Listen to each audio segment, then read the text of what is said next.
You lose 3 quick wickets, in comes the best T20 batsman in the world, and Liam Livingstone gets going with a couple of sixes.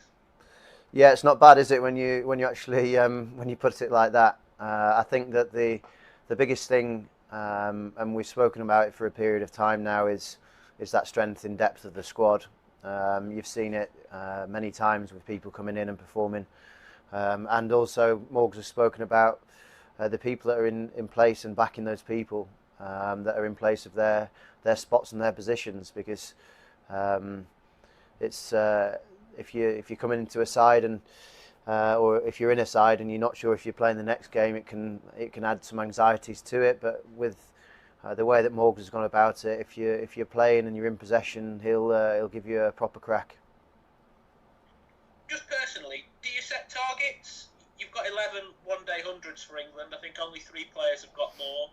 You and Jason Roy have got silly numbers as an opening pair.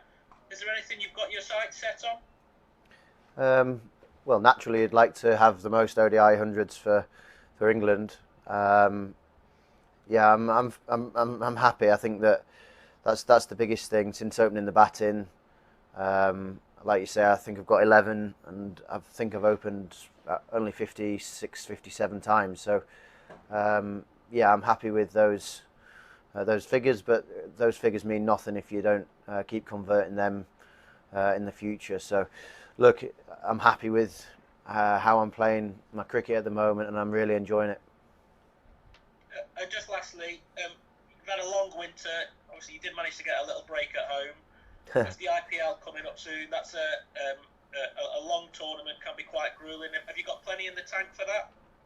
Yeah, it's a fantastic tournament to be involved in. Every international cricketer around the world wants to be involved in the IPL, and I'm lucky that I'll be joining up with the Sunrisers Hyderabad in the next week or so, and really excited because we did pretty well last year, but I think that we've got a good chance again this year. There's been some really good signings, but also performances, and if we can bed them in together as a unit and carry on from last year, that's an exciting place to be. Thank you. Cheers. John Etheridge, please.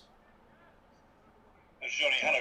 Obviously, yourself and Jason have got a great record batting together, but yourself and Ben Stoke seem to enjoy sharing partnerships as well. Obviously, there was the famous one in Cape Town a few years ago.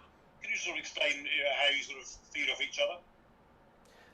I think it's more where people don't like to bowl at us, to be honest with you. I think that's the easiest way of doing it. You can make the obvious comparisons of being right-handed and left-handed, because then all of a sudden, if there's a left arm orthodox that's turning it into Ben, then you give him the strike because you know the power and how destructive he can be, and vice versa. So I think that it complements each other well, like you alluded to with Jason at the top of the order. That complements each other, and obviously Ben being the left-hander and scoring in slightly different areas.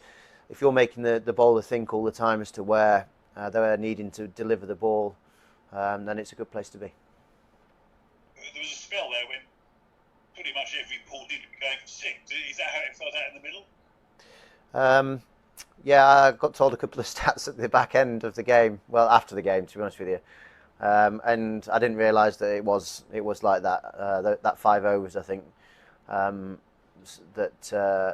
I think Brian mentioned something about 87 runs in 5 overs. I mean, yeah, if you're able to put together those overs back to back, then you're going to put yourselves into positions in order to win the game more often than not. Thanks, Jonny. Cheers. Thanks, John. Will McPherson, please. Hi, Jonny. It's kind of raining sixes. Ben hit 10, you hit 7 today, you hit 8 the other day. Is it a conscious decision? Are you guys going out there looking to deal more in sixes than you have in the past, or is it just happening that way?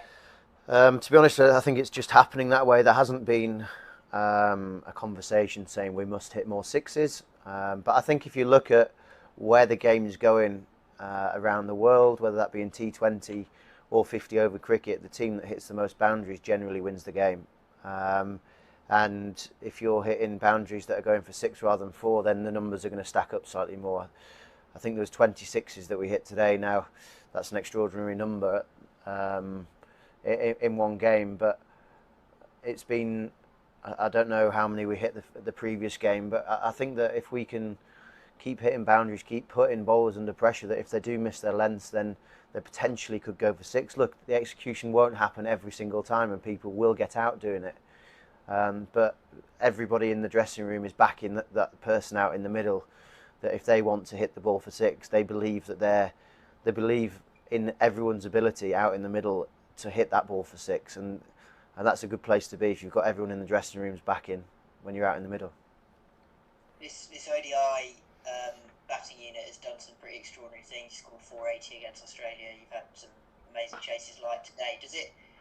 You've obviously all had a bit of time apart, and some of the guys aren't in the side at the moment because they're injured or rested or whatever. Does it still feel like you guys are kind of making big strides forward as a unit and still raising the bar higher every time you play? I'd like to think so. I mean, yeah, you don't chase scores like that down in India if you're not coming together as a unit.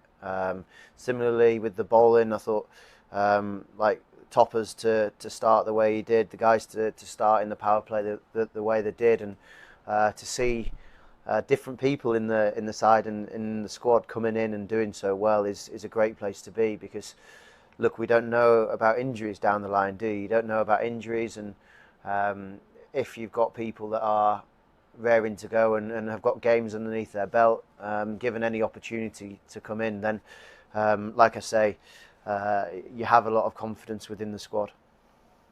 And can I just quickly ask about the kind of very near miss run out that Ben had when he went back for the second and was a direct hit? What was the conversation between you guys? Did you think he was toast, or? Well, obviously on the big screens, Will, you can't get the zoomed in versions. I'm sure that there was a bit of the GM behind the line.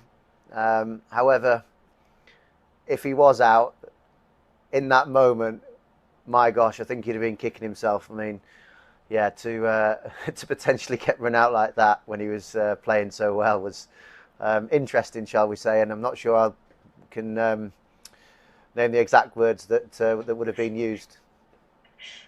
Cheers. 3 more now, please. Shashwat Kumar, Sayak and Anshul Gupta.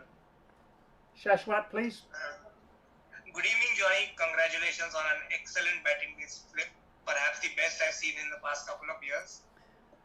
So I just wanted to ask, towards the end of the test series, Sunil Gavaskar, when he was on air, said that you looked uninterested during the test series. So how did you take that criticism? Did you hear it in the first place, and how glad are you that you have now answered your bat? First of all, no, I hadn't heard that, and secondly, I'm interested as to how that opinion can have been made, especially when there has been no correspondence and communication between myself and him. So yeah, he's more than welcome to give me a ring, and I'll speak to him about my will and want to do well in Test cricket, and my enjoyment that I do get out of playing Test cricket. So as I say, my phone's on, and if he does want to give me a call or a message, then feel free. Okay, so England have made quite a habit of chasing big scores. So considering that you open the batting, do you sort of close down the targets into smaller bits, or how do you approach these high scoring run chases? Chase them down as fast as you can. That's the